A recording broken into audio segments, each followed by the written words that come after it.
Hello viewers, আসসালামু আলাইকুম। আমি একজন সিঙ্গাপুর প্রবাসী। সিঙ্গাপুরে চলার পথে অনেক কিছুই দেখতে পাই। তার মধ্যে এটি একটি। দেখেন, রাস্তার ধারে অনেক সুন্দর কিছু মুরগি দেখা যাচ্ছে, মোরগ মুরগি আরকি।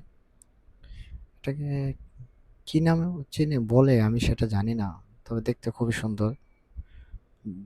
ঝুঁটিয়ালা, অনেক পশম আছে শরীরে, পাখা আছে। দেখেন সিঙ্গাপুরে ছেলে-মেয়ে ওনারা ধরার জন্য চেষ্টা করছে।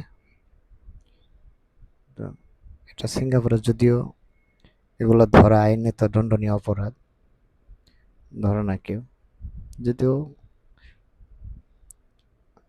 মজার ছলে অনেকেই দেখতে চায়, ধরতে চায়, এরকমটা কিন্তু কেউ ধরে এগুলোকে জবাইও করে না, কেউ খায়ও না, শখের বশত পালে।